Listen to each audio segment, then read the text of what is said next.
ጥሪ ተዘጋጀች በመሆኑ ምክንያት አካባቢው ተጨንቋል። መረጃዎች እንደሚያመለክቱት ኢትዮጵያ ኤርትራን የሀገርነት እውቅና ከመንፈግ ጀምሮ አሰብን ለመያዝ የትኛውንም አይነት ሙከራ ልታደርግ እንደምትችል ይነገራል። ኤርትራም ኢትዮጵያ አሰብን ለመያዝ እየተዘጋጀች መሆኑን በማስታወቂያ ሚኒስትሯ በኩል ትናንት አስታውቃለችም። ከፍተኛ የሜካናይዝድ ጦርም ከአሰብ በቅርብ ርቀት አፋር ላይ ማስፈሯን መረጃዎች ያመለክታሉ። ይህ ጉዳይ በኤርትራ ከፍተኛ ሽብር የፈጠረ ሲሆን ሁሉም ወደ ጦር ማሰልጠኛ የሚል አዋጅ ተነግሯል። የወለደም ያረጀም ኤርትራዊ ሁሉ ወደ ሳዋ ግባ ተብሏል። ይሁን እንጂ የኤርትራ መንግስት ኢትዮጵያን መከላከል እንደሚከብደው በመረዳቱ ምክንያት የድረሱልኝ ጥሪ እያቀረበ ነው። ኤርትራ ኢትዮጵያ አሰብን ከወረረች ሳውዲ አረቢያና ግብጽ ኢትዮጵያን መውጋት አለባቸው እያለች ነው። ተስፋ ኒውስ የሚባለውና የኤርትራ ወሬዎችን በማውጣት የሚታወቀው ድረገጽ ኢትዮጵያ አሰብን ከወረረች የኢትዮጵያ መርከቦች በቀይ ባህር እንዳይንቀሳቀሱ እንዲታገዱ እናደርጋለን፣ የኢትዮጵያ አየር መንገድም የቀይ ባህር አየር ክልልን እንዳይጠቀም እናደርጋለን ብለዋል። ይህ የመረጃ ምንጭ ኢትዮጵያ አሰብ ላይ የአየር ጥቃት ልትፈጽም እየተዘጋጀች ነው ያለ ሲሆን ኤርትራ ከግብጽና ከሳውዲ አረቢያ ጸረ ሚሳኤሎችን አሰብ ላይ እየተከለች ነው ብለዋል። ለመሆኑ ኤርትራ ይህን ማድረግ ትችላለች? ኢትዮጵያ አሰብን ብትይዝ ግብጽና ሳውዲ ቀይ ባህር ላይ የኢትዮጵያ መርከቦች ማገድ ይችላሉ? ጉዳዩ አሁን እየሄደ ባለበት መልኩ ቢጓዝ ግብጽና ሳውዲ ኤርትራን በጦር ሊያግዙስ ይችላሉ? ዓለም አቀፍ ሕጉስ ምን ይላል? ግብጽና ሳውዲ አረቢያ ለእስራኤል የጦር መሳሪያ ማቅረብም ሆነ የኢትዮጵያን መርከቦች ከቀይ ባህር መከላከል እንደማይችሉ በትክክለኛ ማስረጃ እንነግራቸዋለን። ኢትዮጵያ አሰብን ከያዘች በኋላ የኢትዮጵያ መርከቦች ሲዩዝ ካናል ላይ በግብጽ ቢከለከሉ ወደ ሲዩዝ ካናል ሊያልፉ የሚችሉበት መርከብ ሊኖር እንደማይችል ጭምር እናያለን። ጉዳዩ ተባብሷል። እስከ መጨረሻው ድረስ ስትከታተሉን ብዙ ነገሮችን ትሰማላችሁ። የኢትዮጵያና የኤርትራ የአሰብ ውዝግብ መሽቶ በነጋ ቁጥር ግለቱ እየጨመረ በመሄድ ላይ ነው። በኤርትራ በኩል ከፍተኛ ጭንቀት እንዳለ በግልጽ እየታየ ነው። የኤርትራ መንግስት ኢትዮጵያ ለጦርነት እየተዘጋጀች ነው ብለዋል። ኤርትራ ውስጥ ወጣቱ በስደት በመውጣቱ ምክንያት ለውጊያ የሚውል ሰው ማግኘት ከባድ በመሆኑ ምክንያት አረጋውያን ሳይቀሩ ወደ ስልጠና በመግባት ላይ ይገኛሉ። 60 ዓመት የሆናቸው ወንዶችና ሴቶች ሳይቀር ወደ ስልጠና በመግባት ላይ መሆናቸው መረጃዎች ያሳያሉ።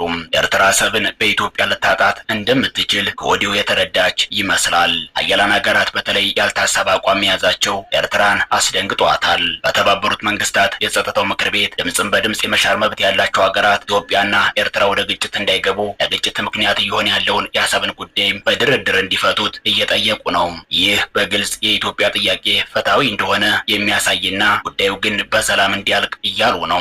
ጉዳዩ ያስጨነቃት ኤርትራ አሁን ላይ ወደ ኢትዮጵያ ታሪካዊ ጠላቶች ፊቷን አዙራለች፣ በተለይም ወደ ግብጽ። የኤርትራው ተስፋ ኒውስ በጉዳዩ ላይ ይዞት በወጣ ሰፋ ያለ ዘገባ ላይ ግብጽና ሳውዲ አረቢያ አሰብ ላይ የአየር መከላከያ ሚሳኤሎችን በመትከል ሂደት ላይ ናቸው።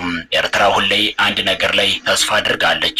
ይህም የቀይ ባህር አዋሳኝ ሀገራት የተፈራረሙት የቀይ ባህር ምክር ቤት ነው። ይህ የቀይ ባህር ምክር ቤት የሚባለው 8 አባል ሀገራት ያሉት ሲሆን እነዚህም ሳውዲ አረቢያ፣ ግብጽ፣ ጆርዳን፣ ኤርትራ፣ የመን፣ ሱዳን፣ ጅቡቲና ሶማሊያ ናቸው። ይህ ምክር ቤት ሲቋቋም ኢትዮጵያ አባል መሆን አለብኝ ብላ ተቃውማ እንደነበር ይታወቃል። የዚህ ምክር ቤት ዋና ዓላማ የቀይ ባህር ደህንነትን መጠበቅ የሚል ቢሆንም ዋና ዓላማው ግን ፖለቲካዊ ነበር። በተለይም ኢትዮጵያ ወደ ቀይ ባህር ለመመለስ እያደረገች ያለውን ጥረት ለማምከን የተቋቋመ ነው። አሁን ኤርትራ ይህንን ጥምረት ድረሱልኝ እያለች ነው። ኢትዮጵያ አሰብን በኃይል የምትቆጣጠር ከሆነ የዚህ ምክር ቤት አባል የሆኑ ሀገራት የኢትዮጵያን የባህር ላይ ንግድ እንዲከለክሉ አደርጋለሁ ነው የምትለው ኤርትራ። እንደ ኤርትራ ስሌት ኢትዮጵያ አሰብን ከያዘች የኢትዮጵያ መርከቦች በሲዩዝ ካናል አያልፉም፣ በቀይ ባህር ሁሉንም እንቅስቃሴዋን እናስቆማለን።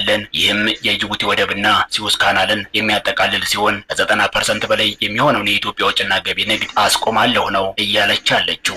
ከዚህ በተጨማሪም ኤርትራ እነዚህ የቀይ ባህር ምክር ቤት አባላት ኢትዮጵያ ወደ አሰብ እንዳትመጣ መፋለም አለባቸው ያለች ሲሆን ተስፋ ኒውስ እንደሚለው ሳውዲ አረቢያና ግብጽ በአሰብ የአየር ጥቃት መከላከያ ሚሳኤሎችን እየተከሉ ነው። እንደሚታወቀው ኤርትራ ምንም አይነት የአየር መቃወሚያ የሌላት ሀገር ናት። አሁን ዋናው ጥያቄ ይህን በማድረግ ኢትዮጵያን ወደ ቀይ ባህር እንዳትመጣ ማድረግ ይችላሉ ወይ የሚለው ነው። ይህ ጥያቄ ወሳኝ መልስ ያስፈልገዋል። የመጀመሪያው ኢትዮጵያ አሰብን ብትይዝ ግብጽና ሳውዲን ጨምሮ የቀይ ባህር ምክር ቤት አባላት የኢትዮጵያን አየር መንገድና መርከቦች ከቀይ ባህር የአየርና የባህር ክልል መከልከል ይችላሉ ወይ ከተባለ አይችሉም። ምክንያቱም ኢትዮጵያ አባል ሆነችበት 1982 የወጣው ዓለም አቀፍ የባህር ሕግ ይህንን እንዲያደርጉ ያግዳቸዋል። ዓለም አቀፍ ሕጉ ዩናይትድ ኔሽንስ ኮንቬንሽን ኦን ዘ ላው ኦፍ ዘ ሲ የሚባል ሲሆን ግብጽና ሳውዲ አረቢያ ኢትዮጵያን ከቀይ ባህር እንዳይከለክሉ ያግዳቸዋል። ምክንያቱም ምክንያቱም በዚህ ህግ መሰረት ግብጽም ሆነች ኤርትራ ወይም የቀይ ባህር ምክር ቤት አባላት ባህሩን መከላከል የሚችሉት እስከ 22 ኪሎ ሜትር ድረስ ብቻ ነው። ሌላው የባህር ክፍል የዓለም ነው። ስለዚህ ቀይ ባህርን ለኢትዮጵያ መዝጋት አይችሉም። በተለይ በዚህ ዓለም አቀፍ ህግ መሰረት አንቀጽ 24 እስከ 26 ባለው ክፍል የባህር በር ባለቤት ነኝ በሚል ብቻ ሀገሮች እንዳሻቸው ሌሎችን መከልከል እንደማይችሉ አስቀምጧል። ሀገሮች የባህር በር አለን በሚል ብቻ በሌሎች ሀገሮች ላይ ክልከላ ማድረግ አይችሉም። ይህ የግብፅን ስዊዝ ካናል ጭምር የሚመለከት ነው። በህጉ ላይ የባህር በር ቦይ፣ የባህር መገናኛ፣ ባህረ ሰላጤ ወይም ባህረ ገብና የባህር ወሽመጥ በሚባሉ